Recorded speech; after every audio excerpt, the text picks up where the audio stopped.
नमस्कार शेतकरी मित्रांनो, द फार्मर शो आणि फार्मर कॉर्नर या आपल्या युट्यूब चॅनलवर तुमचे सहर्ष स्वागत आहे.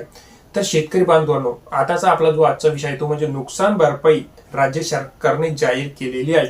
नैसर्गिक आपत्तीमुळे नुकसान झालेल्या शेतकऱ्यांना नुकसान भरपाई देण्याचे पत्रक सुद्धा बँक खात्यात जमा करण्यास सुरुवात झालेली आहे. एकूण जर आपण बघितलं तर 53,000 शेतकऱ्यांना ही जी नुकसान भरपाई आहे ही 53,000 शेतकऱ्यांना पीक नुकसान भरपाई पोटी 535 कोटी रुपये शेतकऱ्यांच्या खात्यात जमा होणार आहे. ही नुकसान भरपाई मग आता असणार तर केव्हापासून आणि कोणती कितीपर्यंत असणार? तर मित्रांनो, शेतकरी बांधवांना ही नुकसान भरपाई असणार आहे मार्च 2023 पासून नुकसान झालेल्या शेतकऱ्यांना मदत म्हणून थेट हस्तांतरित म्हणजे डायरेक्ट डीबीटी द्वारे डायरेक्ट बेनिफिट ऑफ ट्रान्सफर द्वारे शेतकऱ्यांच्या खात्यातील नुकसान भरपाई जमा केली जाणार आहे. ज्याची रक्कम जर आपण बघितली शेतकरी बांधवांनो तर रक्कम आहे 9,307 कोटी ही शेतकऱ्यांच्या खात्यात जमा केली आहे. या उपक्रमामध्ये शेतकऱ्यांसाठी ई-केवायसी जलद पूर्ण करण्यासाठी प्रलंबित दाव्याची जलद पडताळणी सुलभ करण्यासाठी विशेष मोहीम सुद्धा राबवलेली आहे आपल्या राज्य सरकारने. शेतकऱ्यांची ई-केवायसी लवकरात लवकर करून शेतकऱ्यांना या अनुदानाचा फायदा देण्यासाठी राज्य सरकारने फक्त आणि फक्त शेतकऱ्यांसाठी नवीन मोहीम राबवली, ती म्हणजे ई-केवायसी.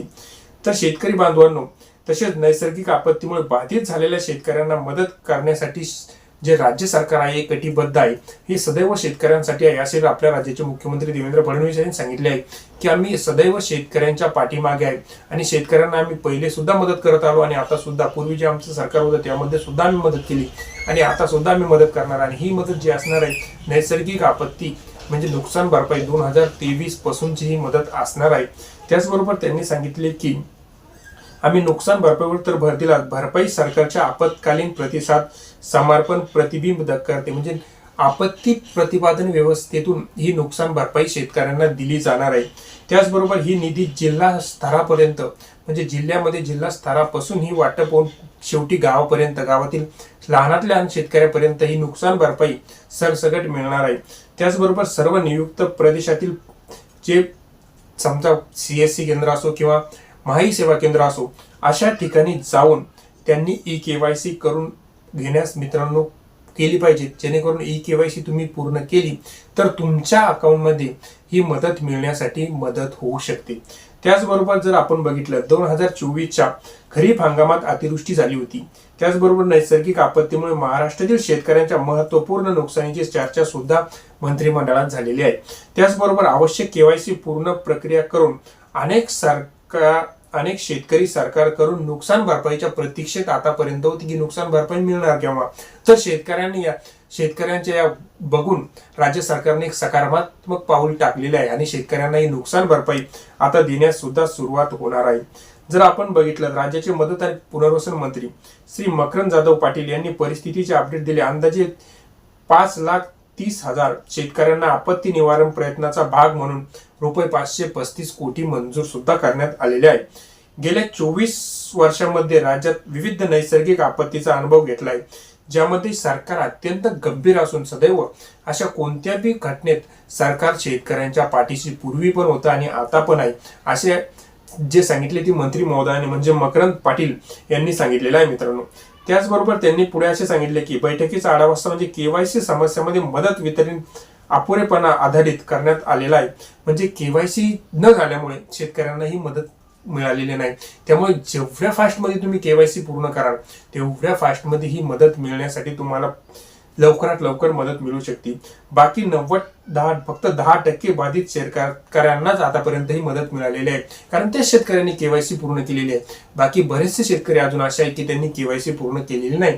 तुम्ही जितक्या फास्टमध्ये तुमची केवायसी पूर्ण कराल तितक्याच फास्टमध्ये तुम्हाला मदत मिळण्यासाठी सुद्धा म्हणजे प्रोसिजर फास्ट होती. जर तुम्ही स्लो काम केलं तर वरून मदत येऊन पण फायदा नाही ना, ती आपल्या खात्यात येतच नाही. त्यासाठी तुम्ही केवायसी पूर्ण करणे अत्यंत गरजेचं आहे.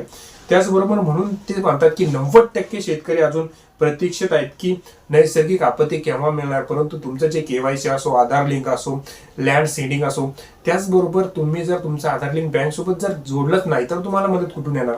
त्यासाठी तुम्ही जे तुमची प्रोसिजर आहे म्हणजे ई-केवायसी, आधार लिंक आणि लँड सेंडिंग या प्रक्रिया पूर्ण करणे अत्यंत गरजेचं आहे. म्हणजे जेव्हा तुम्ही या प्रक्रिया पूर्ण करणार तेव्हा तुमच्या खात्यामध्ये ही मदत वाटप होणार. त्याचबरोबर ही नैसर्गिक आपत्ती 2023-24 पासून आहे, जी नैसर्गिक आपत्ती झाली होती, म्हणजे अतिवृष्टी आली आणि त्यामध्ये बऱ्याचशा शेतकऱ्यांचं नुकसान झालेलं होतं.